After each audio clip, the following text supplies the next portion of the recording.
Mi signota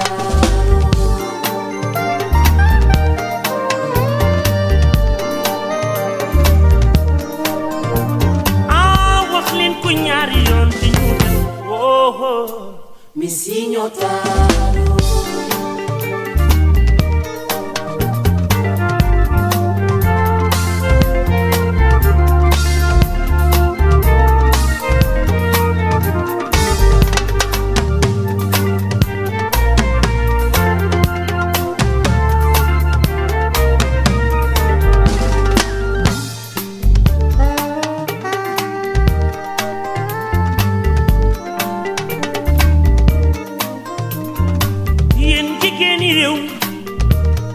dëgg gore yow mi yóbbul leen dara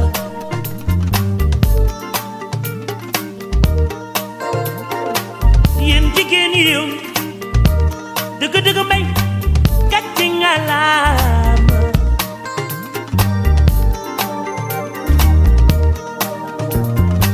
yéen jigéen ñi réew mi dëgg kenn mësu leen jam naan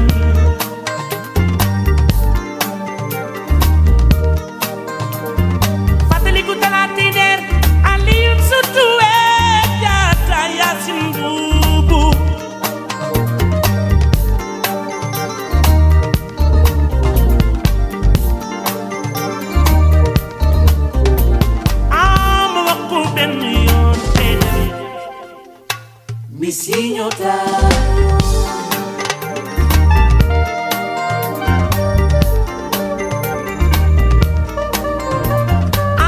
wax leen ko ñaari yoon te ñu mi signota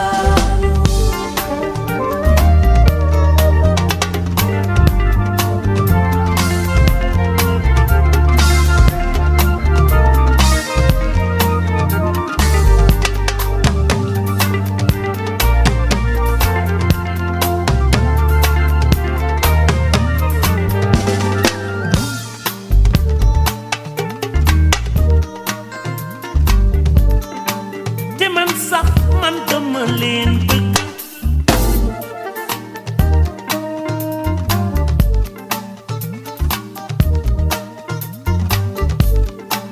te man sax man dama leen fonk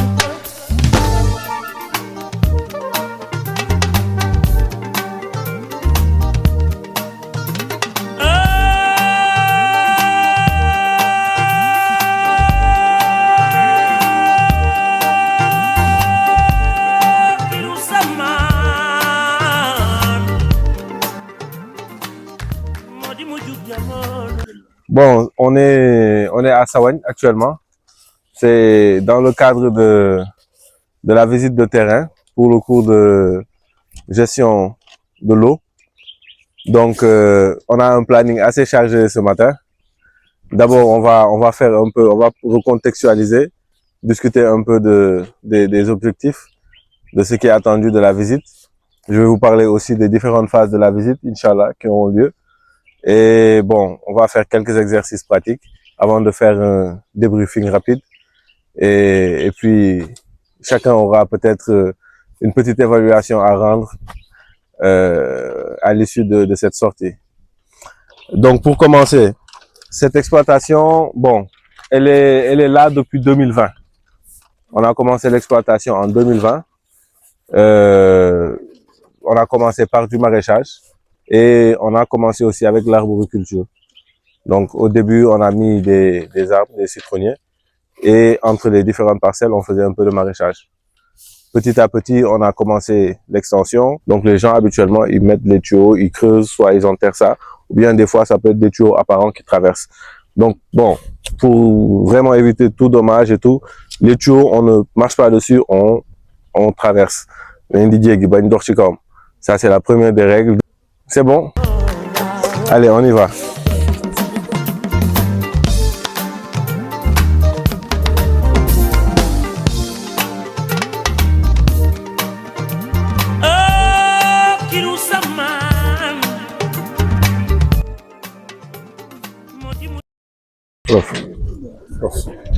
Bon, on va faire le tour de la parcelle.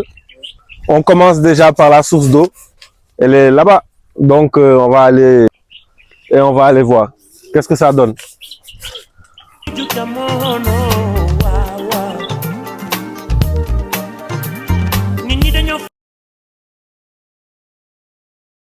Et c'est cette vanne qui régule l'entrée d'eau et la sortie d'eau. Des fois, il y a des gens qui sont juste à la porte. Ils ont besoin d'eau pour irriguer leur parcelle. Donc, eux, c'est leur intérêt qu'on ouvre. Nous aussi, on est assez loin. Donc, on a besoin que les gens ouvrent ce vanne pour qu'on puisse avoir beaucoup d'eau. Mais il y en a d'autres qui sont de l'autre côté de la rive. Et eux, pour pouvoir utiliser leur parcelle en période de saison des pluies, ils sont obligés de réduire le débit parce que sinon leurs parcelles sont inondées, l'eau remonte. Donc, eux, ils vont bloquer des fois la rentrée d'eau.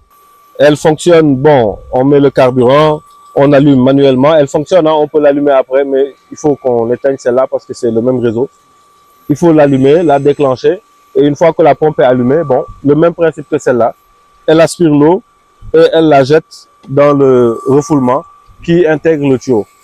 De gros diamètre, l'eau passe et puis l'eau s'en va. Donc, on n'avait pas forcément besoin de filtre au départ. Bien que, bon, quand on installe un réseau quand même, il faut mettre le filtre. Il faut mettre le filtre au départ et même au niveau des têtes de contrôle, il faut mettre des filtres. Les nettoyer de manière régulière et puis assurer l'entretien. C'est ce qui se fait, c'est ce qui est normal. Aspersion, on peut mettre du filtre pour le laser, peut-être des aspersions avec un plus petit débit, avec un plus petit rayon de sortie. Mais normalement, habituellement, les gens ils mettent le filtre partout, hein. Ils mettent le filtre partout. Mais c'est plus pour les gouttes à gouttes parce que c'est des gaines des fois un peu plus fins. Donc, c'est habituellement pour ça qu'on l'utilise, quoi. Bon, on va passer au goutte à goutte rapidement pour éviter la sortie de l'eau. Et on voit, vous voyez, on met le coude. Et le coude, il nous permet d'orienter. J'aurais pu le mettre par là, j'aurais pu le mettre par là. On met l'enjoue de diamètre 60. On continue nos connexions. Et c'est un système qui peut être très facilement fait, hein, très facilement répétable. Et vraiment qui ne demande pas beaucoup de problèmes. Même pour le dimensionnement après. L'ouvrier principal de la parcelle, hein, des parcelles, bon, je veux dire. De l'exploitation. Mon frère, doxal quoi.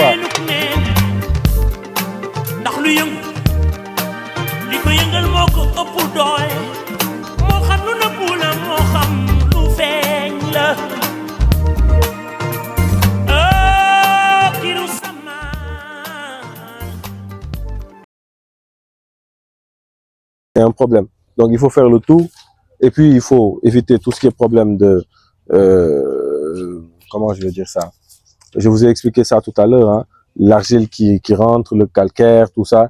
Donc, il faut purger fréquemment les goutteurs, les ouvrir, les fermer, les nettoyer. Et puis, bon, vérifier, s'assurer de l'entretien quotidien de ces goutteurs pour vraiment assurer une homogénéité totale. Et bon, réguler à la même pression aussi. Et éviter les pentes, comme il l'a dit. Mais ça va être un exercice. Là-bas, vous avez une pente, vous allez installer, on va ouvrir et puis on va voir. Hein. De créer déjà un microclimat.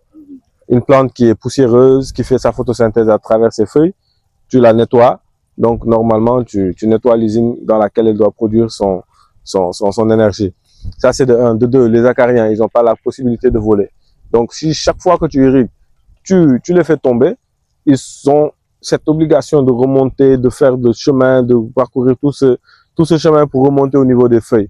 Donc, tu participes aussi à protéger tes plantes.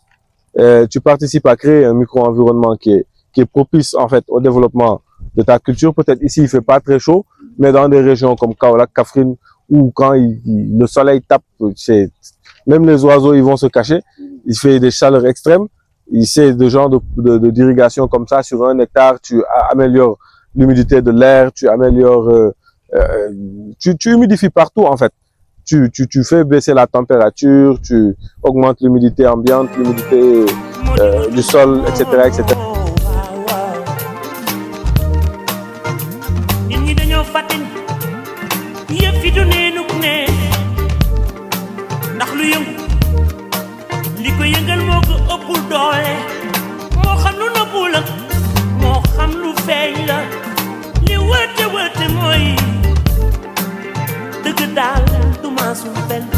Misal mi mën naa bañ a sore ndax ku nekk sa bopp dina la misal akiru sama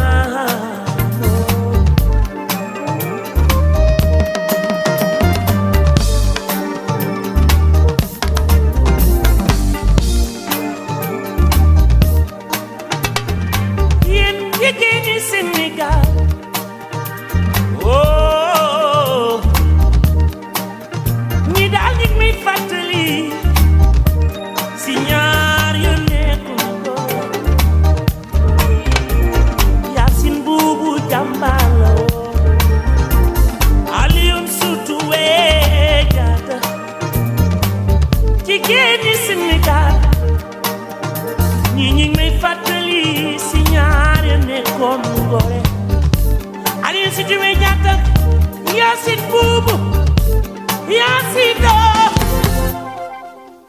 jigéen ju man góor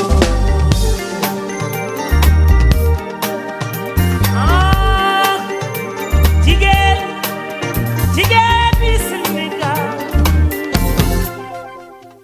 jigéen ju man góor